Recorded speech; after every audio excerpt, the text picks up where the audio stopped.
उसके अलावा आपने एग्री किया है कि हम $24,000 हर साल पे करेंगे इन एडवांस फॉर 4 years।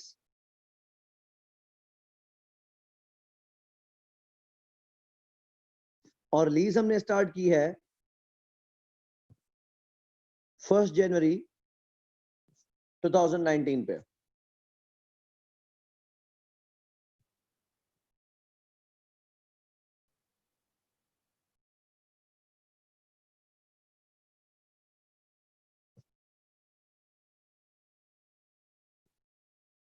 उसके अलावा लेसी ने इनिशियल डायरेक्ट कॉस्ट इंकर की है 12,000 की। अच्छा, अब हमने लीज किसी भी तरह की हो, लेसी के पॉइंट ऑफ व्यू से हमने दो चीजें रिकॉर्ड करनी है। सबसे पहले आप मेजर करेंगे कि इसका लीज टर्म कितना है। ये हमने लास्ट क्लास में देखा था कि नॉन कैंसिलेबल पीरियड आएगा, उसके अलावा रिन्यूएबल पीरियड आएगा और सेकेंडरी पीरियड भी आएगा। इसमें हम देख रहे हैं कि हमने एक एसेट लीज पे लिया है और सिर्फ और सिर्फ 4 साल के लिए, 4 साल तक हम एडवांस में उसके लीज रेंटल्स पे करते जाएंगे। तो इस क्वेश्चन में लीज टर्म के हवाले से कोई भी कंफ्यूजन क्रिएट नहीं की गई है। तो लीज टर्म स्ट्रेट अवे कितनी है? 4 years। अगर मैं कहता कि इतना नॉन कैंसिलेबल है, इतना लीज टर्म है और इतना सेकेंडरी पीरियड का रिन्यूएबल है, तो फिर आपको जजमेंट पास करनी पड़ती और डिसाइड करना पड़ता कि हमारा लीज टर्म कितने ईयर्स का है। बहरहाल इसमें बिल्कुल क्लियर है। दूसरा, आप कैलकुलेट करेंगे लीज लायबिलिटी।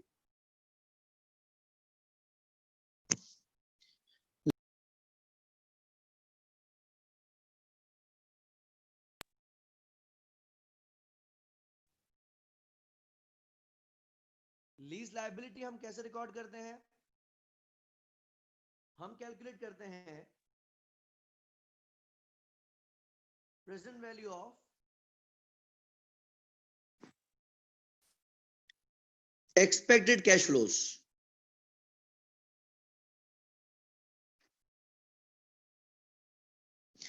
इस केस में हमने पे करनी है $24,000 हर साल।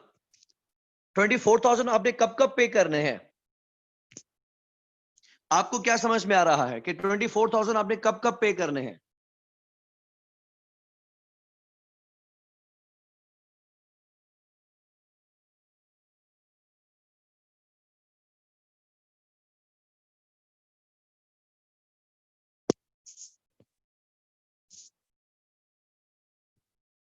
फर्स्ट जन एवरी ईयर, करेक्ट। तो 1 जनवरी 2019 तो हो चुका, यानी पहली इंस्टॉलमेंट तो हम दे चुके हैं, correct, at the start of each year. तो अब हमें देना है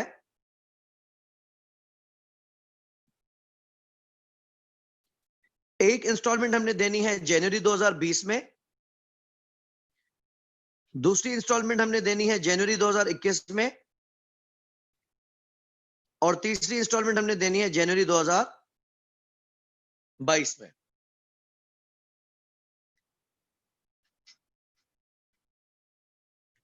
इंस्टॉलमेंट कितनी है? $24,000 की।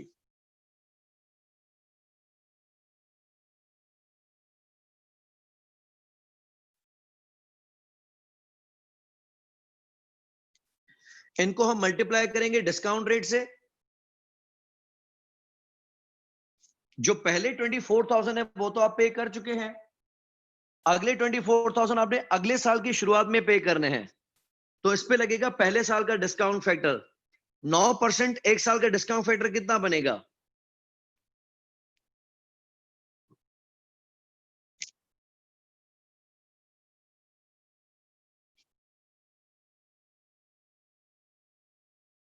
$0.917। ठीक है, दूसरे साल का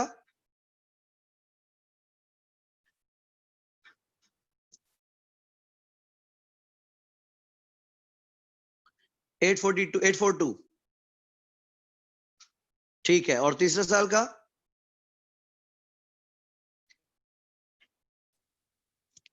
$772। ओके, ऑब्वियसली कैश फ्लोज अगर सेम है तो हम एन्युटी फैक्टर भी लगा सकते हैं 24,000 पहले साल का। जी जी बिल्कुल, अमृता लगा सकते हैं, पहले से लेकर तीसरे साल की एन्युटी लगा सकते हैं। 22,008, ठीक है अंजुला, 22,008। नेक्स्ट ईयर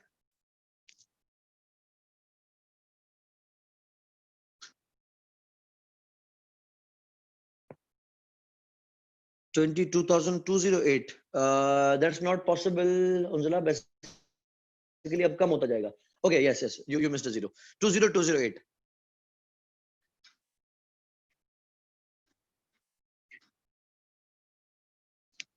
ठीक हो गया। एंड थर्ड ईयर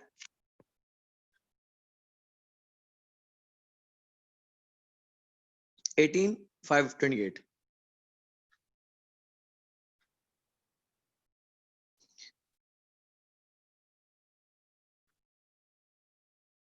कितनी आ गई प्रेजेंट वैल्यू?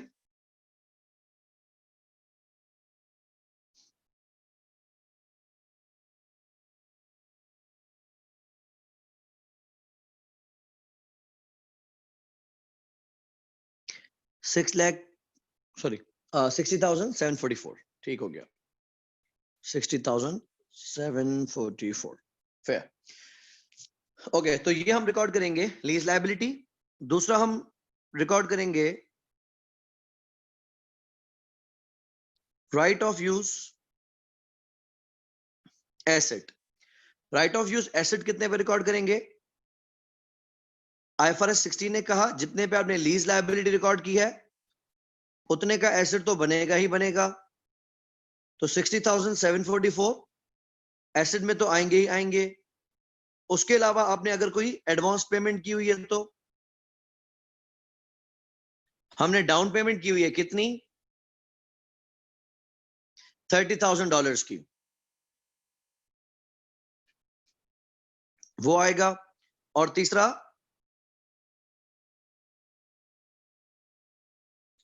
एक इंस्टॉलमेंट हम एडवांस में दे चुके हैं,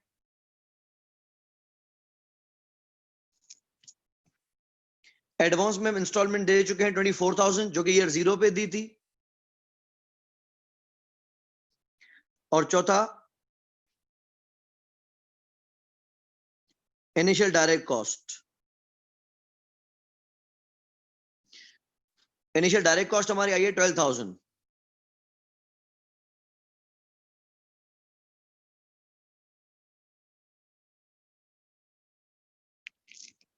ये टोटल कितना बन रहा है?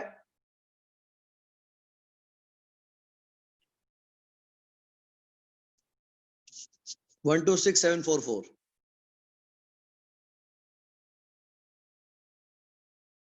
ओके, तो हमने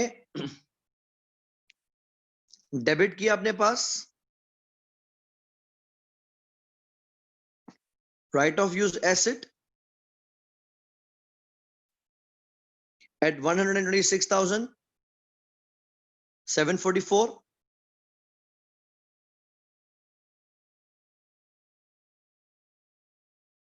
क्रेडिट की लीज लायबिलिटी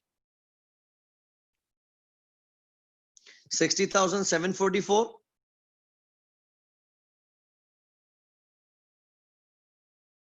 और क्रेडिट कर दिया कैश और बैंक। इसमें तीन पेमेंट्स आएंगी, 30,000 की डाउन पेमेंट है, 24,000 की फर्स्ट इंस्टॉलमेंट है एंड 12,000 की डायरेक्ट कॉस्ट है। ये हो गया 66,000।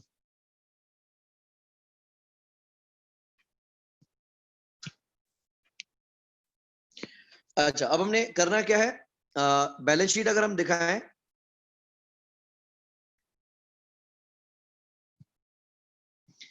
तो right of use asset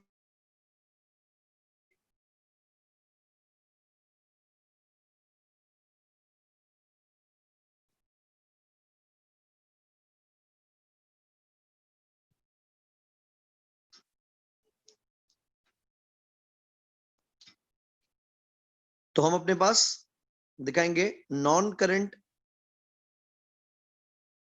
assets में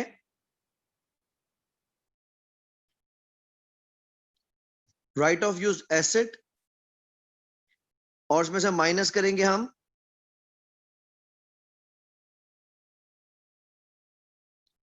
accumulated depreciation. Right of use asset आपने दिखाया है 1,26,744 पे,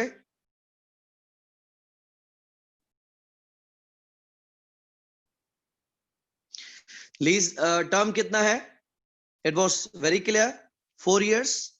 तो आप 1,26,744 को 4 years से डिवाइड कर देंगे. डेप्रिसिएशन कितनी बनेगी पहले साल की?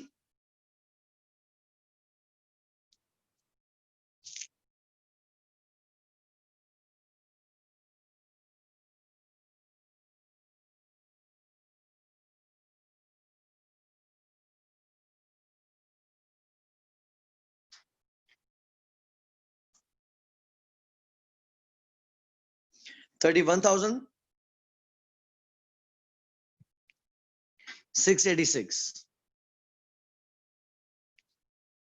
दूसरे साल की प्लस कर देंगे तो 2 सालों की हो जाएगी 63,372 प्लस तीसरे साल की आएगी 95,058 अक्यूमुलेट होती गई और ये आ जाएगी एसेट की नेट बुक वैल्यू.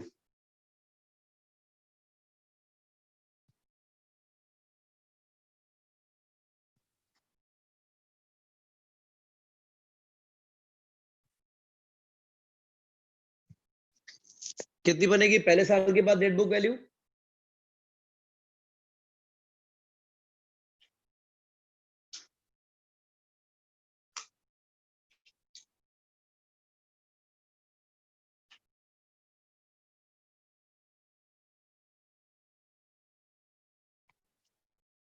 $95,058. दूसरे साल नेट बुक वैल्यू कितनी बनेगी?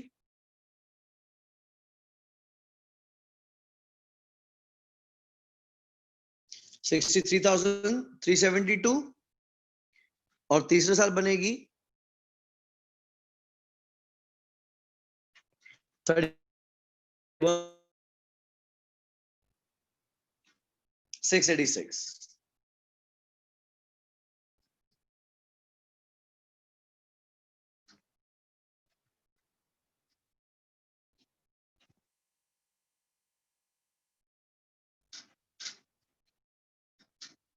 लीज लायबिलिटी को अमोर्टाइज करेंगे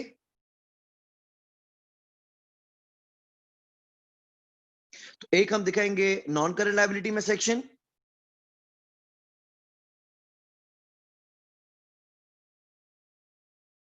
और दूसरा हम दिखाएंगे करंट लायबिलिटी में सेक्शन.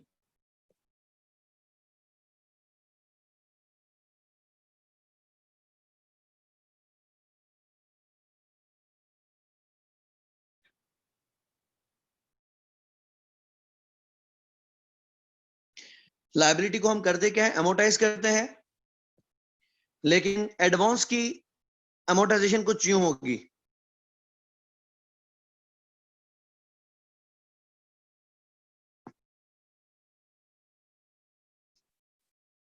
सबसे पहले आप रखेंगे ब्रॉट डाउन बैलेंस लायबिलिटी का, उसमें से आप माइनस कर देंगे इंस्टॉलमेंट, फिर बचेगा बैलेंस. बैलेंस पे चार्ज होगा इंटरेस्ट और ये बन जाएगा सीडी बैलेंस. अच्छा, अगर हम लायबिलिटी देखें तो वैसे हमारी लायबिलिटी तो ये है, लेकिन अगर हमने पहले वाले 24,000 पे ना किए हुए होते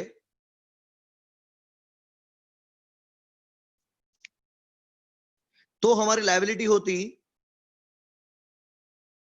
84,744. ये लायबिलिटी बेसिकली हम कह रहे हैं एट इंसेप्शन, कि जिस दिन हम लीज स्टार्ट कर रहे हैं तो हमारी पहली इंस्टॉलमेंट देने से पहले हमारी लायबिलिटी कितनी होती. हमारी लायबिलिटी होती है 84,744।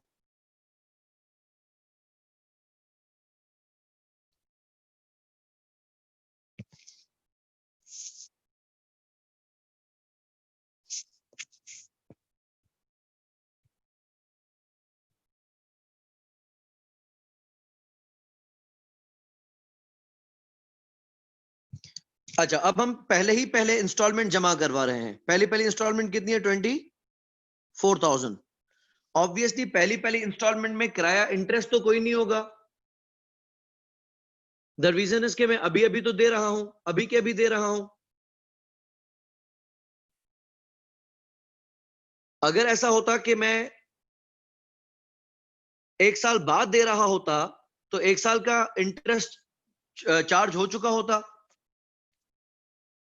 तो 84,744 में से 24,000 की इंस्टॉलमेंट माइनस करेंगे तो लायबिलिटी उसी पे आ जाएगी जो हमने रिकॉर्ड की हुई है, 60,744 पे।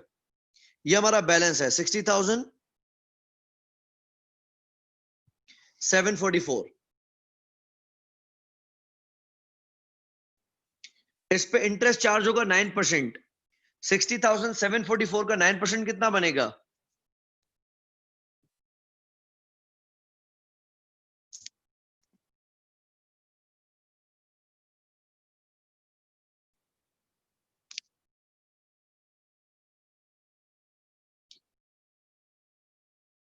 5467।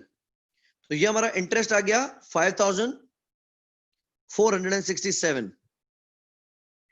ये हमारा 1 साल का इंटरेस्ट ड्यू हो चुका है। लेकिन अब हम इंस्टॉलमेंट आज नहीं देंगे, अब हम इंस्टॉलमेंट अगले साल देंगे। हालांकि अगला साल दूर नहीं है, कल ही है। लेकिन हमारी जो लायबिलिटी है 60,744, उस पे इंटरेस्ट प्लस कर दें 5,467 का, तो अमाउंट कितना बन जाएगा?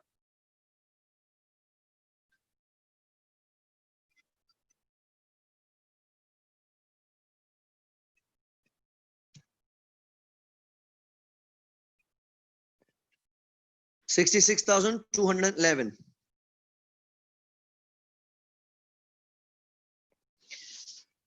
अब यहां पे क्या हुआ, हमने इंटरेस्ट चार्ज तो किया लेकिन पे नहीं किया। इंटरेस्ट को पे हम करेंगे अब कल, अगले साल।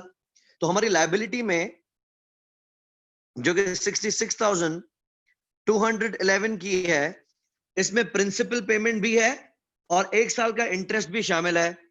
अब हम अगला साल शुरू होते ही 24,000 रुपए की इंस्टॉलमेंट दे देंगे। 66,211 में से जब हम 24,000 पे कर देंगे तो बाकी हमारी लायबिलिटी कितनी रह जाएगी?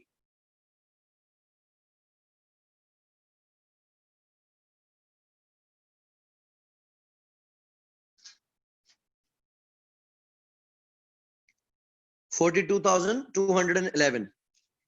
अब इस पे इंटरेस्ट लगेगा 9%। लेकिन हम पे आज नहीं करेंगे, पे अब हम करेंगे अगले साल।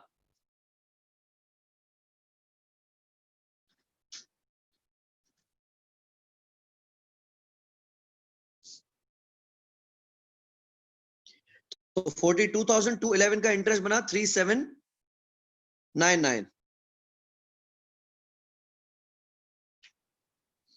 ये हो गया हमारी लायबिलिटी में प्लस। तो हमारी टोटल लायबिलिटी कितनी हो गई दूसरे साल के आखिर में?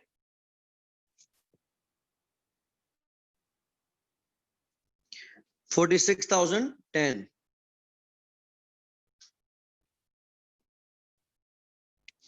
तीसरा साल ओपनिंग लायबिलिटी 46,010। साल शुरू होते ही हम 24,000 रुपए दे देंगे और ये हमारी लायबिलिटी को कम कर देगा। लायबिलिटी बच जाएगी कितनी? 22,010।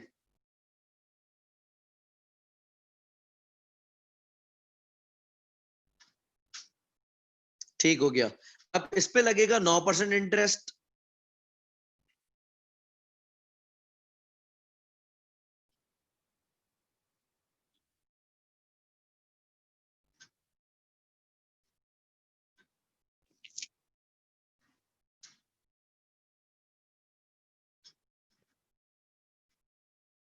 1981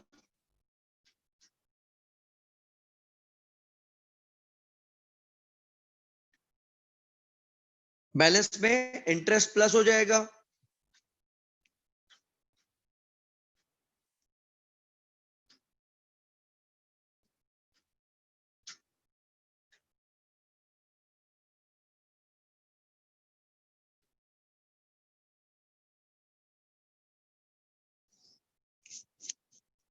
तो हमारा सीडी बैलेंस कितना आ रहा है 23,991।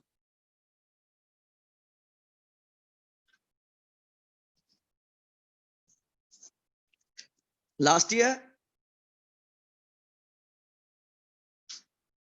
हमारा ओपनिंग बैलेंस होगा 23,991 और हम साल शुरू होते ही पे करेंगे 24,000। तो राउंड अप डिफरेंस को अगर इग्नोर किया जाए तो हमारा बैलेंस बनेगा 0।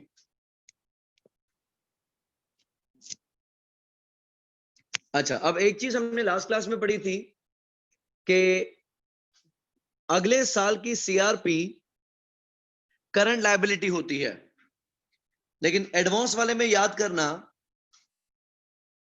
कि अगर हमारी लीज पेमेंट एडवांस है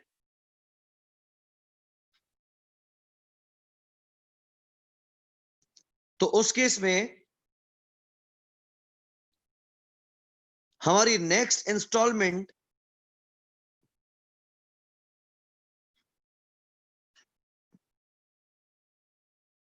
हमारी करंट लायबिलिटी होती है।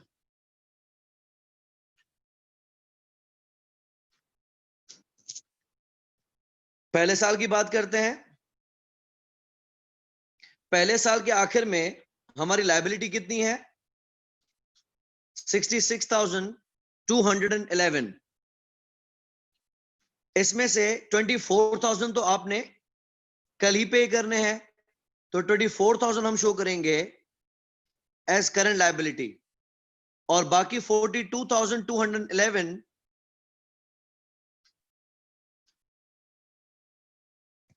आपने पे करने हैं। उसके बाद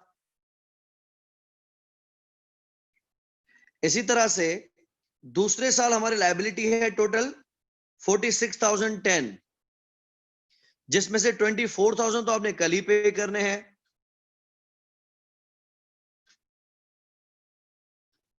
और बाकी जो बैलेंस है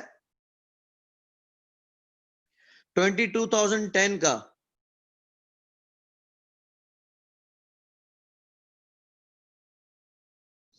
ये होगी हमारी नॉन करंट लायबिलिटी। तीसरे साल हमारी टोटल लायबिलिटी है 24,000 और पूरी की पूरी करंट है क्योंकि बस अगले दिन पे होनी है।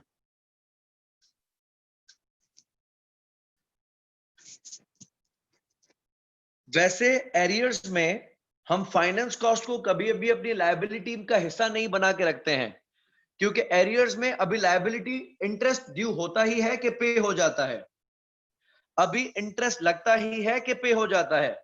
इस वजह से इंटरेस्ट कभी भी लायबिलिटी में नहीं आता। यहां पे इंटरेस्ट ड्यू हो रहा है एक साल, पे हो रहा है अगले साल, इस वजह से इंटरेस्ट भी हमारी लायबिलिटी का हिस्सा बना रहेगा।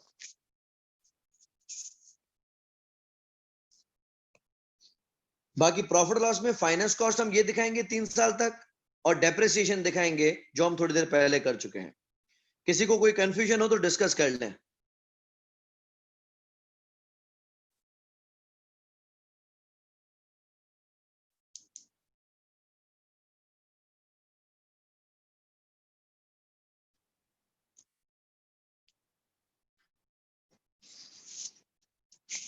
Okay, there you go.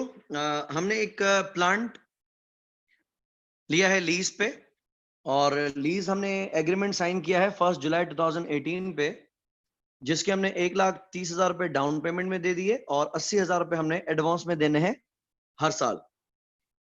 Lease term जो हमने मुआहदा साइन किया है वो 4 साल का है और हमने ये भी एग्री किया कि हम 3 साल नॉन कैंसिलेबल है, बाकी 1 साल में हम चाहें तो लीज कैंसिल कर सकते थे।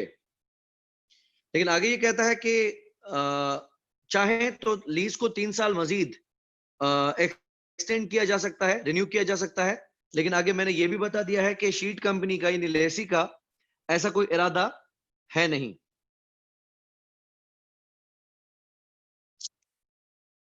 इंक्रीमेंटल बोरोइंग रेट 7% है। पहले तो आप मुझे ये बताएं कि लीज लायबिलिटी आप कितने पे दिखाएंगे और राइट ऑफ यूज एसेट कितने पे दिखाएंगे। Waiting for your answers. Lease liability कितने पे दिखाएंगे और राइट ऑफ यूज एसेट कितने पे दिखाएंगे।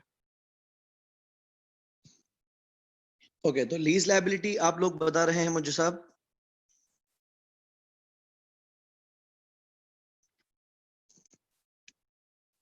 2,09,945। ठीक है,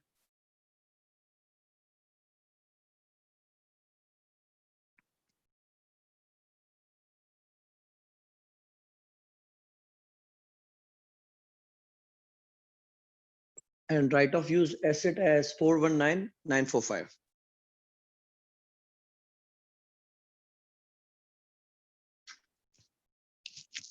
फेयर।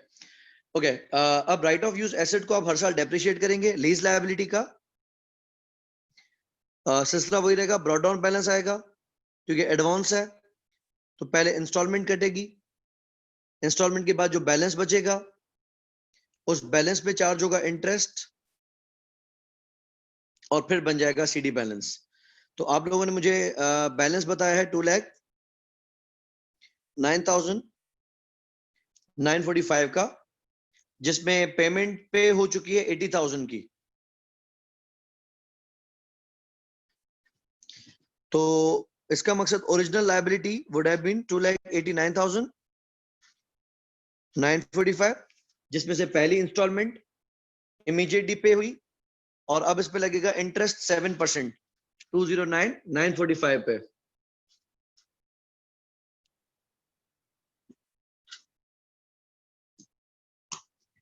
ये बन रहा है 14,696।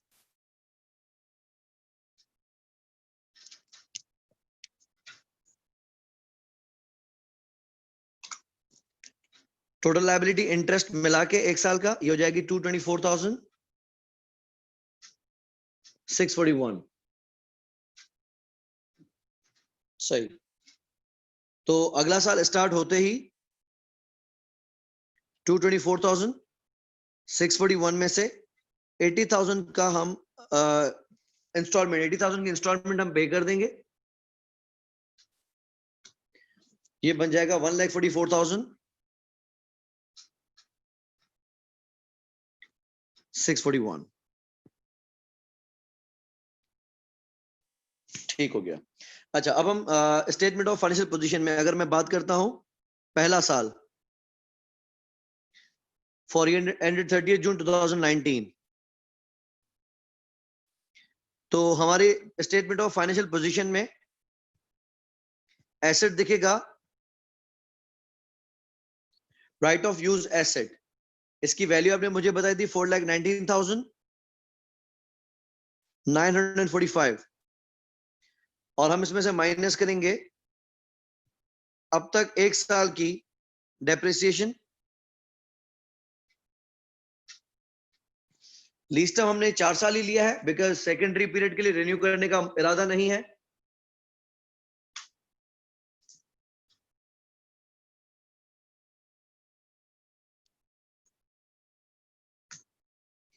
तो ये आ गया 1,04,986।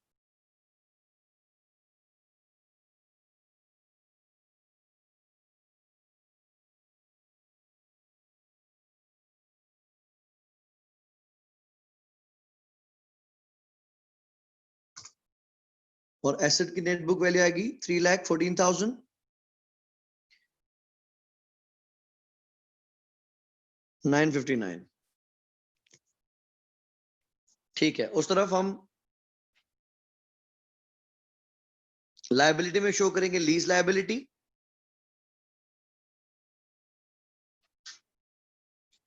उसका एक सेशन आएगा करंट, सॉरी नॉन करंट, और दूसरा आएगा करंट। टोटल लायबिलिटी है 224,641।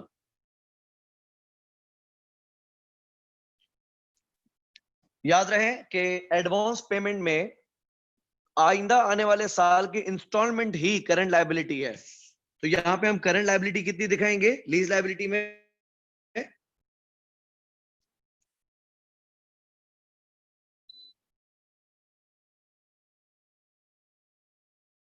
करंट लायबिलिटी नेक्स्ट ईयर की इंस्टॉलमेंट है which is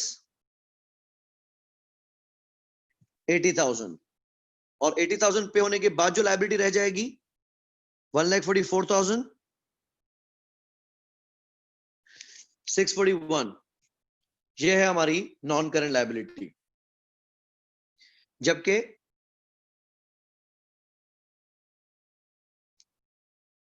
statement of profit loss में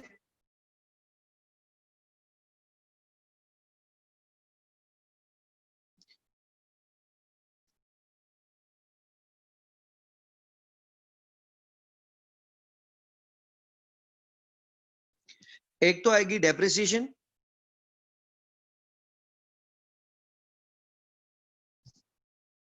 और दूसरी आएगी फाइनेंस कॉस्ट। तो डेप्रिसिएशन में चार्ज की है 104,986 की, और पहले साल आपने फाइनेंस कॉस्ट कैलकुलेट किया 14,696 की।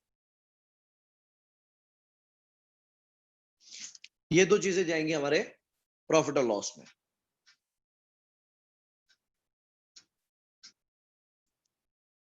ठीक है, यहां तक सबको क्लियर है या किसी को कोई कंफ्यूजन है तो डिस्कस कर सकते हैं? Excuse me sir, sir amortisation जी में देवेश। फोर्थ ईयर में तो डिफरेंस आ रहा है बैलेंस 2000 का। 2000 का डिफरेंस आ रहा है, एक सेकंड। यस मुझे दूसरे साल का इंटरेस्ट बताएं कितना आ रहा है?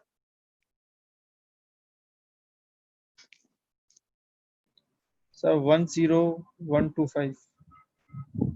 10125, ठीक है। प्लस कर दिया तो सीडी बैलेंस कितना बनेगा? सर 156766। 154,766 56766। इसको एक मिनट वेरीफाई करना देवेश। अगर आपने 10,000 बताया है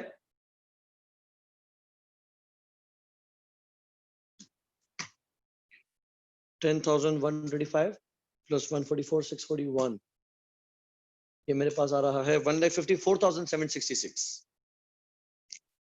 ओके ओके सर, ये मिस्टेक हो गई थी, सही।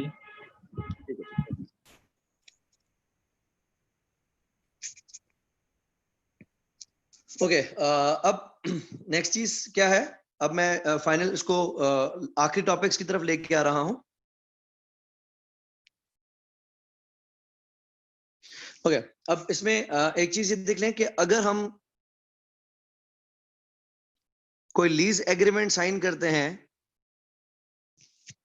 जो कि लीज एग्रीमेंट हमारे ईयर एंड के साथ मैच नहीं कर रहा, तो इन दैट केस हम क्या करेंगे? हम इसको टाइम अपोर्शन करेंगे दो चीजों को। एक तो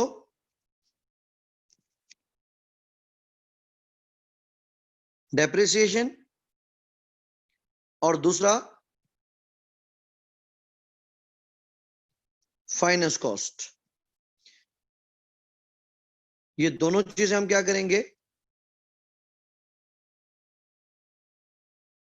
टाइम अपोर्शन करेंगे। कैसे? लाइक अगर हमने लीज पे लिया है तो पहले साल जो हम इंटरेस्ट पे करेंगे वो तो 6 महीने का ही होगा। अज्यूम करते हैं अगर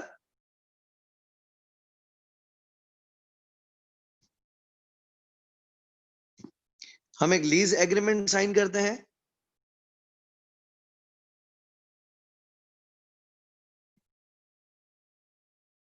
और ये हम साइन करते हैं 1 अक्टूबर 2018 पे,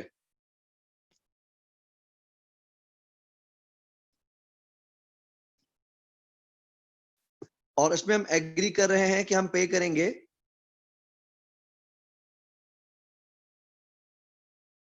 2,10,000 each year in arrears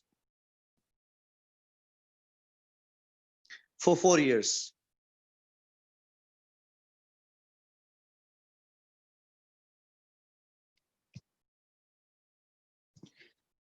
interest rate अगर 10% है तो लीज लायबिलिटी कितनी बनेगी?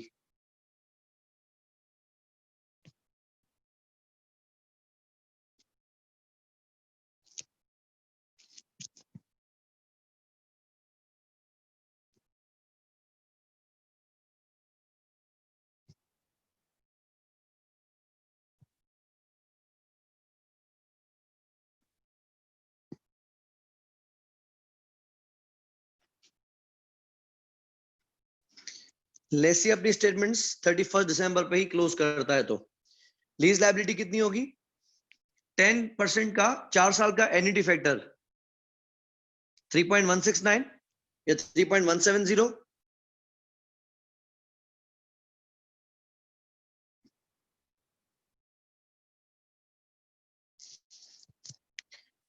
$6,65,700.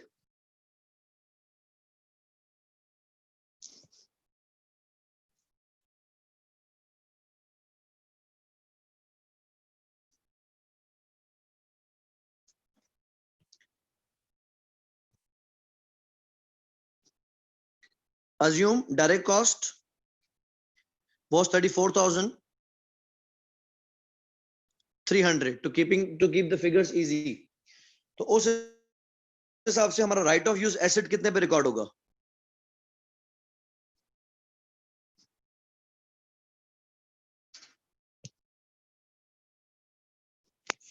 $665,700 तो हमारी लीज लायबिलिटी है और डायरेक्ट कॉस्ट है 34,300 की, तो राइट ऑफ यूज एसेट कितने पे रिकॉर्ड होगा?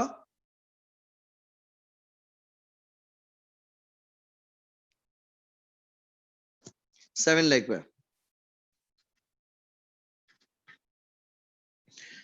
अच्छा, अब हम पहला साल जब स्टेटमेंट बनाएंगे and let's say that is for December 2018, तो प्रॉफिट और लॉस में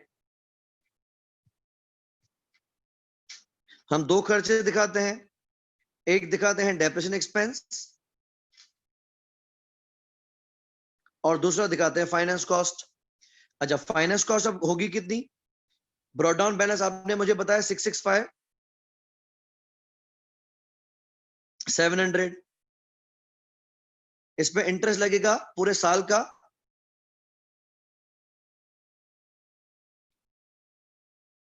66,570, उसमें हम इंस्टॉलमेंट पे करेंगे 2,10,000 की, कैपिटल रीपेमेंट आएगी और सीडी बैलेंस आएगा। लेकिन इस साल हम फाइनेंस कॉस्ट कितनी दिखाएंगे? पूरे साल की है 66,570, लेकिन ये पूरे 12 महीने की है। यह है फ्रॉम अक्टूबर टू सितंबर, अक्टूबर नवंबर दिसंबर, हमें सिर्फ 3 महीने ही हुए हैं कि हमारा साल खत्म हो गया, तो 3 महीने की फाइनेंस कॉस्ट कितनी आ रही है?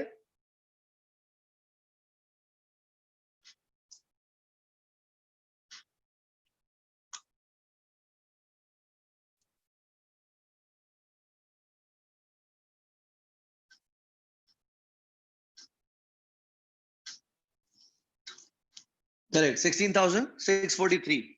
अच्छा, इसी तरीके से डेप्रिसिएशन अगर हम कैलकुलेट करें तो लीज टर्म कितना है? 4 साल, तो 7 लाख की डेप्रिसिएशन कितनी बनेगी?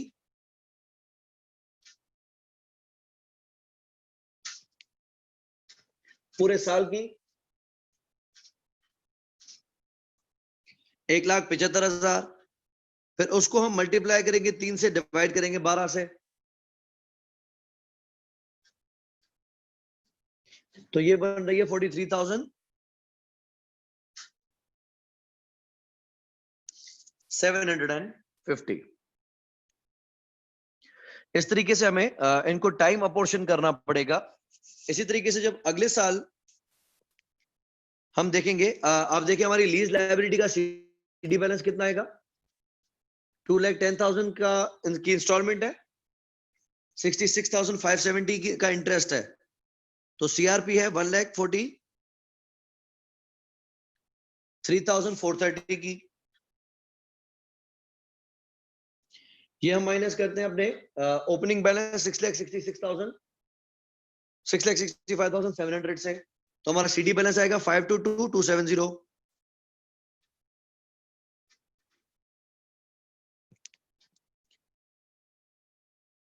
ओपनिंग बैलेंस 522,270, इसका 10% 52,000। इस साल हम फाइनेंस कॉस्ट चार्ज करेंगे तो वो 9 महीने आएंगे नए वाले, सॉरी पुराने वाले, और 3 महीने नए वाले।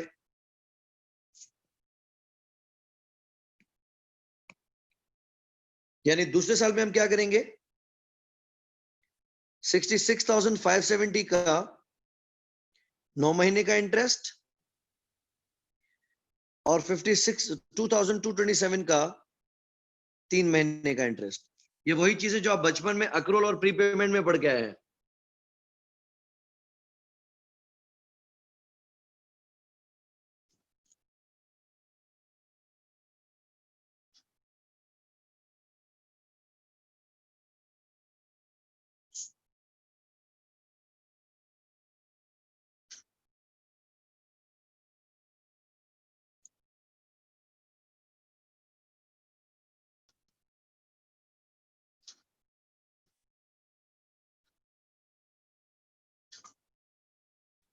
तो दूसरे साल हमारी फाइनेंस कॉस्ट बनेगी 62,985।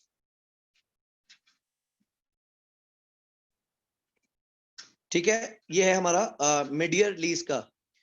मिड ईयर लीज में हम ये बात नहीं करें कि बैंक हमसे 6-6 महीने में इंटरेस्ट चार्ज कर रहा है।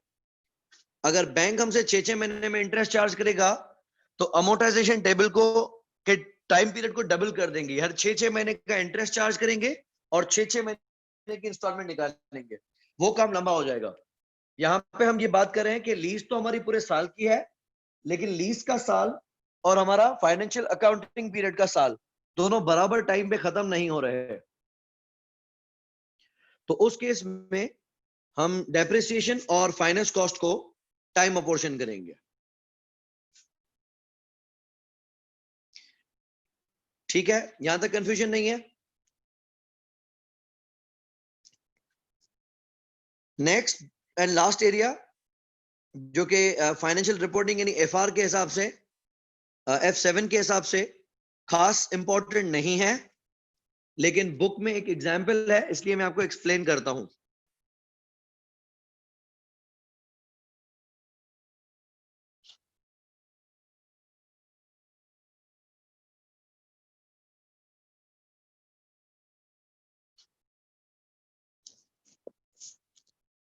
ओके, अब ट्रांजैक्शन को पहले आप समझेंगे कि ट्रांजैक्शन क्या सीन हो रहा है इसमें।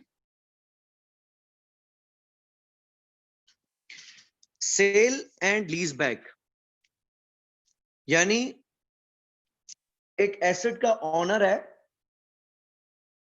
जो अपना एसेट बेच रहा है और बेचने के फौरन बाद न्यू ऑनर से वो एसेट लीज पे ले रहा है। यहां पे हम दो पार्टीज रख रहे हैं, उस एक को हम कहते हैं सेलर लेसी और दूसरे को हम नाम देते हैं बायर लेसोर। क्योंकि इस केस में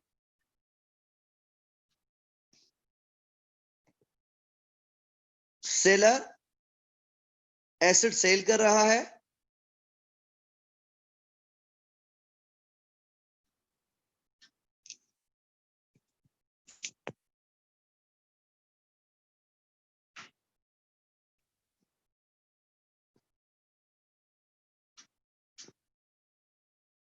और वापस लीज पे ले रहा है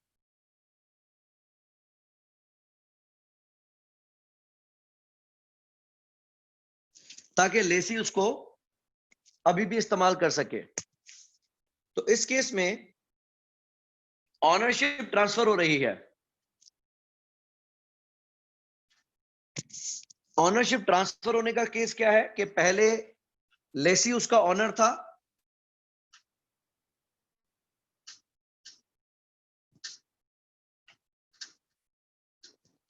और अब लेसोर इसका नया ऑनर है।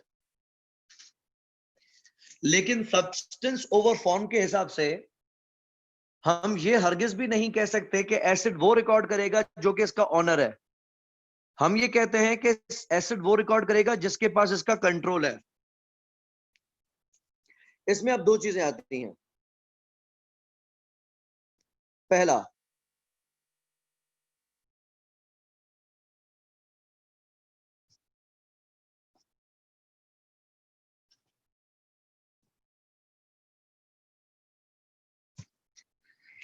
कि जिन टर्म्स पे लेसी एसिड बेच रहा है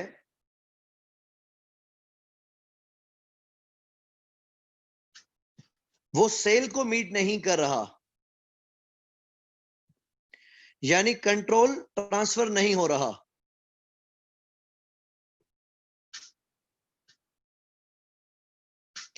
ऑनरशिप तो ट्रांसफर हुई है लेकिन कंट्रोल ट्रांसफर नहीं हो रहा। पहले भी significant risk and rewards lessee के पास थे और अभी भी significant risk and rewards lessee के पास हैं। तो इस केस में IFRS 16 कहता है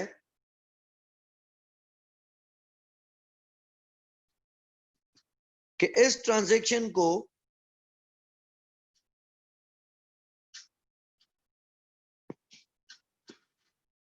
सिर्फ आप सिक्योर्ड लोन की तरह ट्रीट करें।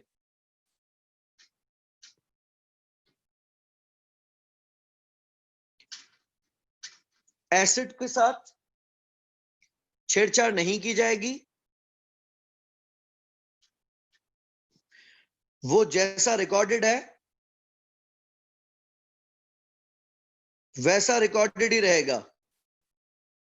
हमें जो पैसे मिलेंगे हम डेबिट कर देंगे सिंपली एश्योर बैंक जो पैसे मिले हैं, और क्रेडिट कर देंगे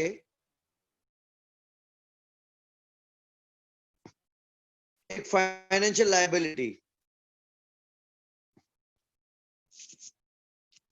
क्योंकि हमने एसेट को सिर्फ और सिर्फ गिरवी रखवाया है।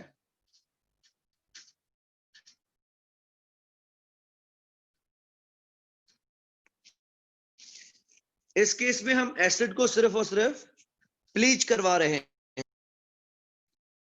मेरे पास एक गाड़ी हो, मैं वो गाड़ी बैंक को बेचूं, गाड़ी फिजिकली पहले भी मेरे पास हो अभी भी मेरे पास हो, और बैंक को मैं कहूं कि मैं आपको किस्तों के अंदर इस गाड़ी की पेमेंट कर दूंगा। मैंने बैंक से गाड़ी कुछ इस अंदर में लीज करवाई कि गाड़ी का रिस्क एंड रिवॉर्ड पहले भी मेरे पास था और अभी भी मेरे पास है। फर्क सिर्फ पड़ा तो ऑनरशिप का पड़ा। ऑनरशिप पहले मेरे पास थी और अब ऑनरशिप बैंक के हाथ में है। तो बैंक ने मेरे साथ ये जो ट्रांजैक्शन की है या ट्रांजैक्शन के नाम पे मजाक किया है, वो दर हकीकत गेम कुछ यूं खेला गया है कि मैंने बैंक को गाड़ी के कागजात दे, मैंने बैंक को गाड़ी गिरवी करवा कर उसके अगेंस्ट लोन ले लिया है, उसके अगेंस्ट कर्जा ले लिया है। तो ऐसे में जब आप पहली बात कर रहे हैं कि this transaction is not a sale, sale हम तब कहेंगे जब गाड़ी का रिस्क एंड रिवॉर्ड मैं बैंक को दे दूं। यहां पे क्योंकि आपने गाड़ी का रिस्क एंड रिवॉर्ड बैंक को नहीं दिया, तो आप इसको शो करेंगे एज अ सिक्योर्ड लोन। तो डेबिट आपने किया कैश और बैंक, और क्रेडिट आपने किया फाइनेंशियल लायबिलिटी को। दूसरा,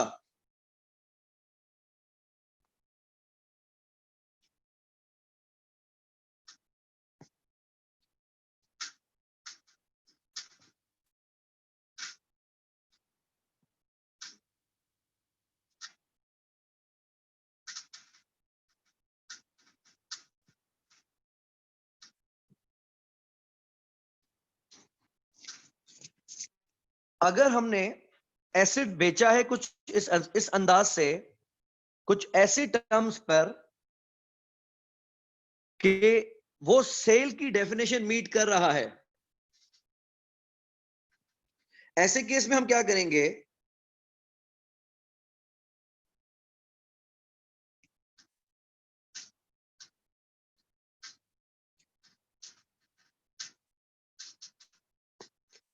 लेसी अपने पास से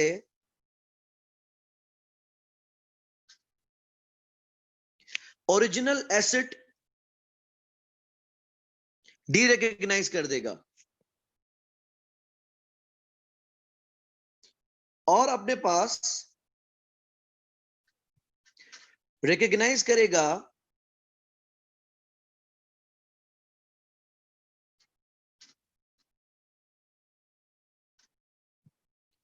राइट ऑफ यूज एसेट। लेकिन राइट ऑफ यूज एसेट की जो वैल्यू वैसे डिटरमिन की जाती है, अब के बार उससे अलग की जाएगी। इसकी कैरिंग वैल्यू या right of use asset determine करने का तरीका क्या होगा?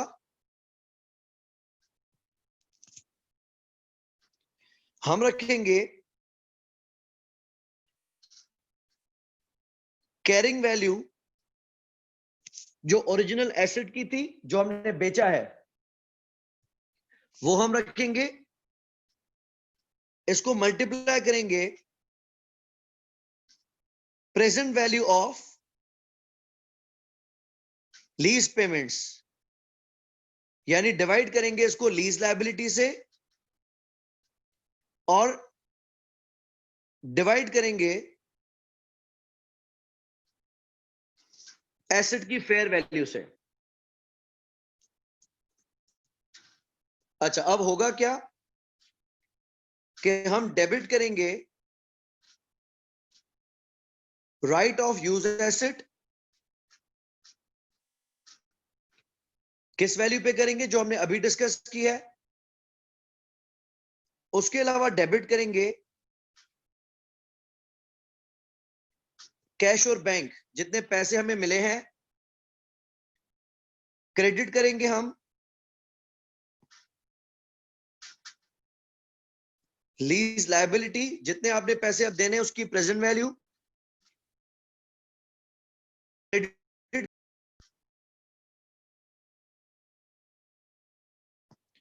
हमारी बैलेंस शीट से original asset.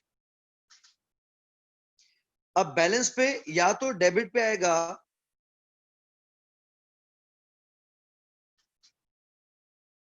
Loss on disposal, या अगर फर्क क्रेडिट पे आ गया तो ये बनेगा गेन ऑन डिस्पोजल।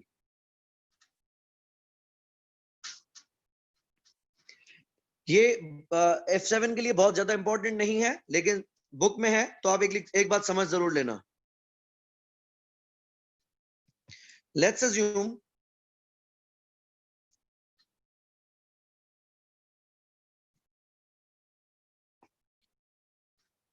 हमारी कंपनी के पास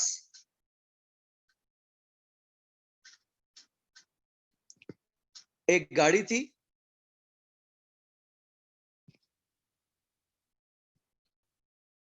जो कि हमारे पास रिकॉर्डेड है 5 लाख की कैरिंग वैल्यू पे।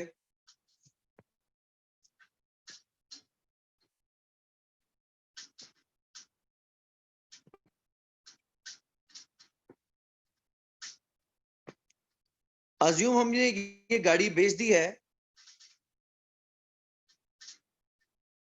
5,20,000 पे,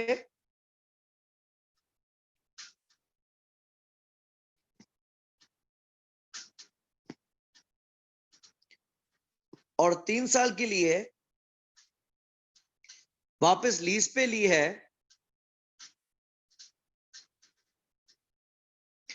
जिसके ऊपर हमने एग्री किया है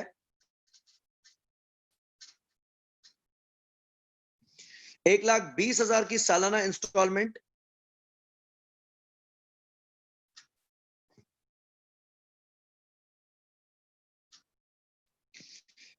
इन एरियर्स।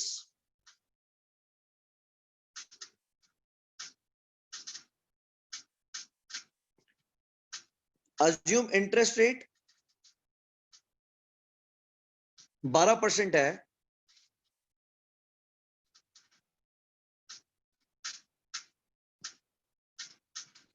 और मार्केट वैल्यू ऑफ व्हीकल भी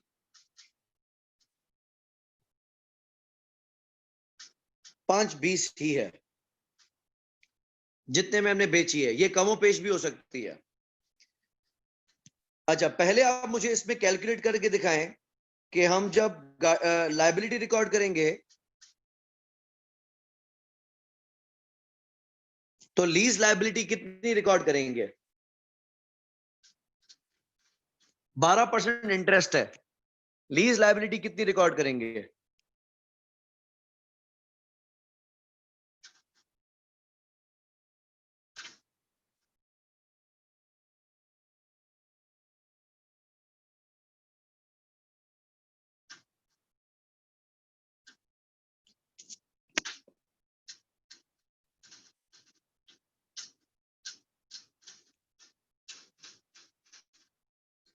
$288,240। ओके, तो आपने प्रेजेंट वैल्यू मुझे कैलकुलेट करके बताई कि हम लायबिलिटी रिकॉर्ड करेंगे 2,88,240 की। अब देखना हम राइट ऑफ यूज एसेट कितने पे रिकॉर्ड करेंगे।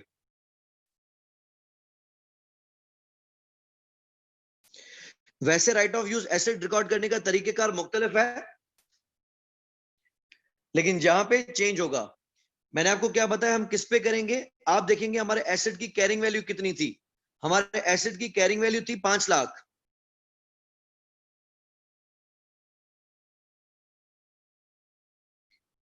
इसमें से आपने वापस एसेट लिया है 2,88,240 का, डिवाइडेड बाय मार्केट वैल्यू है 5.20 की। इसका क्या आंसर आ रहा है?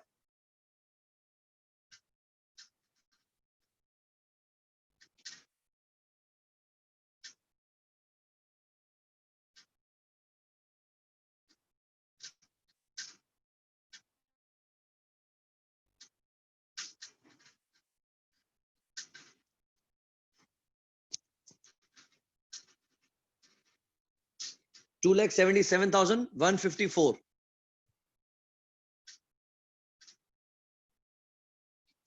ये एसेट का वो अमाउंट है जो हमने वापस लिया है। तो हमने बेसिकली एसेट बेचा, लेकिन पूरा नहीं बेचा। तो हमने डेबिट करना है कैश और बैंक। पैसे हमें कितने मिले? 5.20। डेबिट करेंगे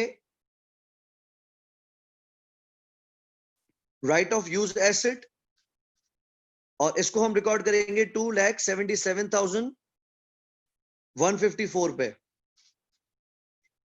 क्रेडिट करेंगे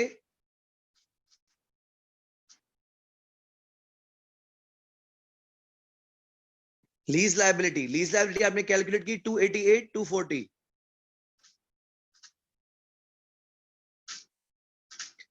और क्रेडिट कर देंगे ओरिजिनल एसेट मोटर व्हीकल। कितने पे रिकॉर्डेड था? 5 लाख पे रिकॉर्डेड था। अब देखें हमारा डिफरेंस किसकी तरफ आ रहा है, डेबिट पे आ रहा है कि क्रेडिट पे आ रहा है?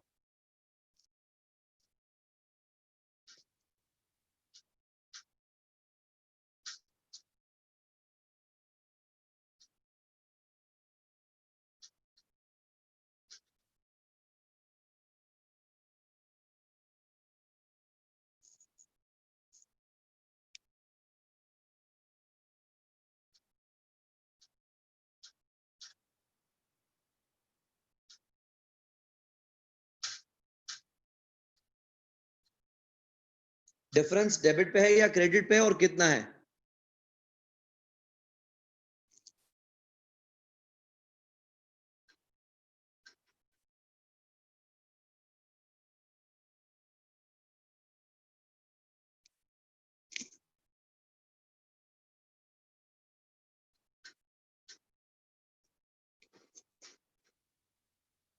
देवेश आर यू श्योर ये?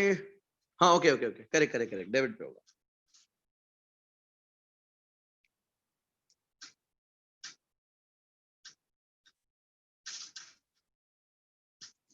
तो यहां पे हम डेबिट कर देंगे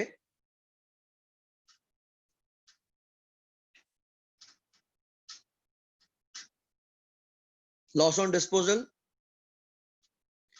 89।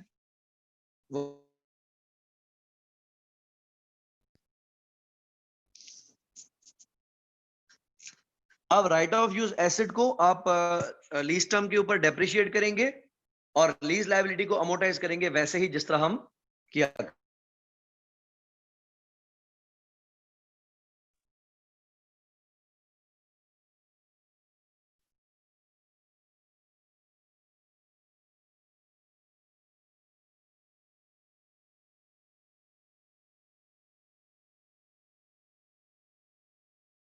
अच्छा, ये वाला क्वेश्चन कैप्लान में मेंशन्ड है, तो ये आप लोग ट्राई कर लीजिएगा।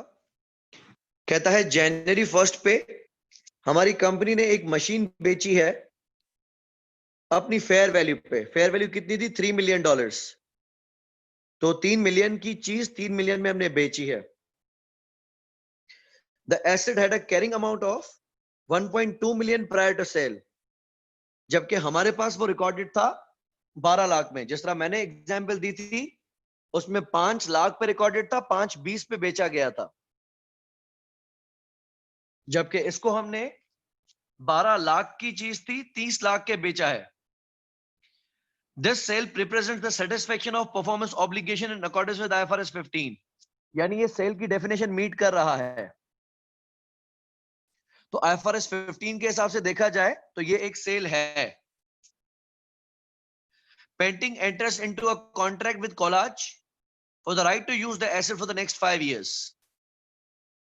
और हमने ये वापस लीज पे ले लिया एसेट, खुद ही मशीन बेची और उसको वापस लीज पे ले लिया 5 साल के लिए। पेमेंट्स हम कितनी करेंगे? 5 lakh. Due at the end of each year. Interest rate है 10%। तो प्रेजेंट वैल्यू कितनी बनेगी? 10% का इंटरेस्ट है, 5 साल का लीज टर्म है और 5 लाख की पेमेंट है।